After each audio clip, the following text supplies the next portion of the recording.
Tom Thibodeau is the reason why the New York Knicks will never win a championship under his command. Because look at the minutes. Mikal Bridges, recently acquired, second in minutes. Josh Hart, third.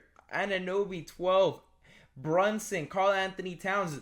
How is your starting five over 35 minutes on average this whole year? And the thing is, he does this year round. He does not care if he's playing the Charlotte Hornets on a Wednesday night in January.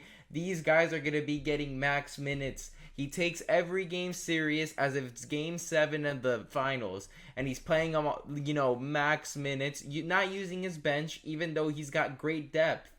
That's the problem with Thibs here, because he is maxing out these guys, minutes, and this is why they always have injuries in the playoffs or leading up to the playoffs. In 2024, Mitchell Robinson was the starting center and he was getting a lot of minutes. He was getting Karl Anthony Towns type minutes, and then he was out with an ankle injury.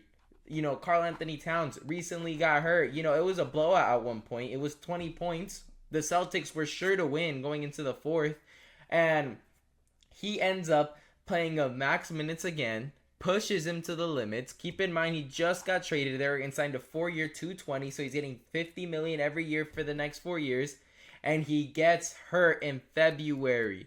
April's around the corner. It's a knee injury. It's a huge injury. This has been probably your second best player or your first best player this season.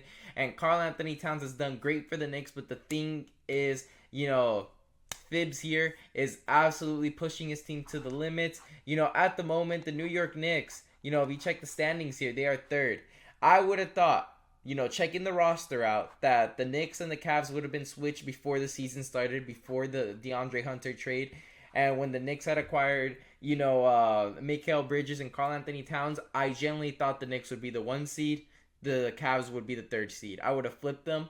But the difference is, Kenny Atkinson has came in, and he's got his starting 5 playing easy minutes. He's using his bench. He's got potential 6th man of the year. Ty Jerome just dropped 25 points against the Memphis Grizzlies. You got DeAndre Hunter also coming off the bench. He's doing great. The first small forward in Cavs history since LeBron James to be able to, to create his own shot. You've got a bunch of shooters, Dean Wade, Strus, you got Okoro as well. He's using his whole roster, and he's got Donovan Mitchell averaging 30 minutes per game. Donovan Mitchell under Thibs right now would be averaging 42 minutes a game, but instead he keeps them fresh. They're winning games. They're the 1 seed. They have 10 less losses because they're not, killing their players in February. That's the difference right there. And look, I want to show you something here. The New York Knicks games.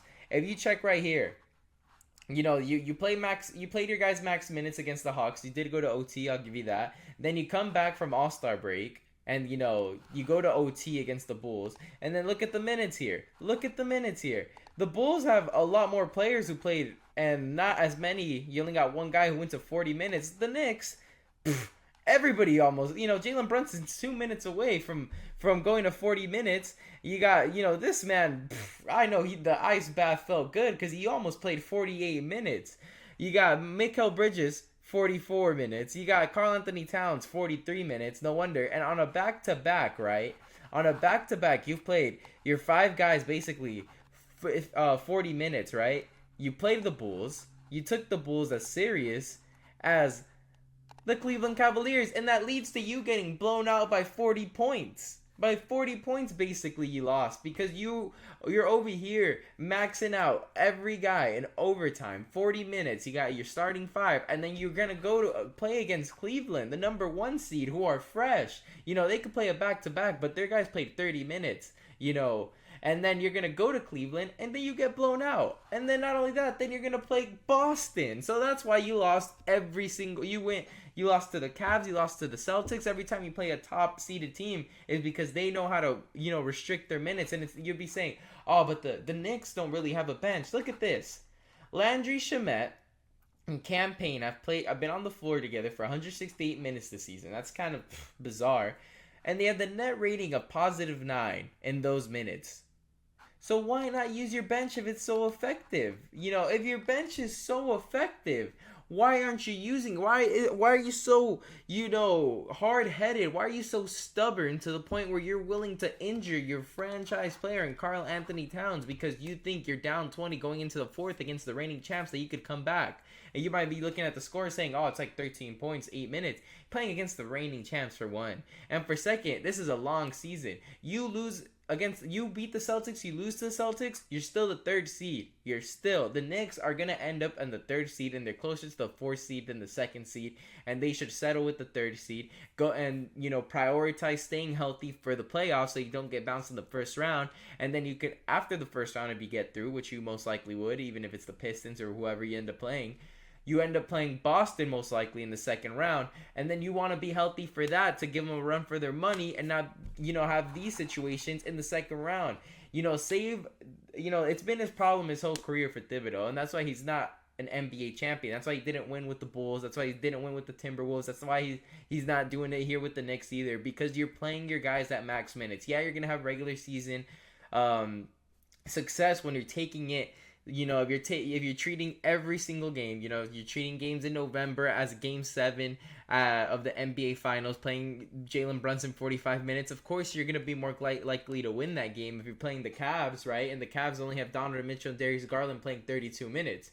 But it's just, you got to look at the bigger picture, and you've risked the season. You've risked the year of you having a stacked roster, because I genuinely was more scared, of the New York Knicks than I was of the Bucks, of the Pacers. But knowing that they possibly have Karl Anthony Towns injured for a significant amount of time, now I'm looking at them saying, well, they're very beatable. And considering the Cavs finally got their small forward, the Knicks aren't really playing too much of a factor because we know they're not going to come in healthy due to the minutes that they're playing here. Look at these guys. They're playing max amount of minutes.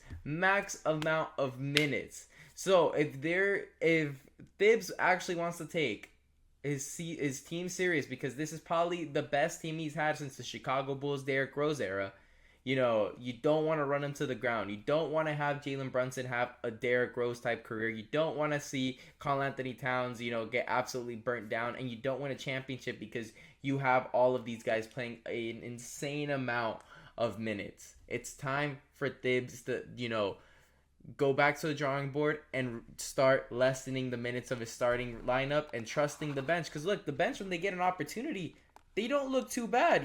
Considering that a +9 net rating is not too shabby in my opinion. So make sure to leave a like and subscribe for more videos. Leave a comment down below. Do you think Thibs needs to lessen the minutes, or do the Knicks need to toughen up? But anyways, thank you guys for watching.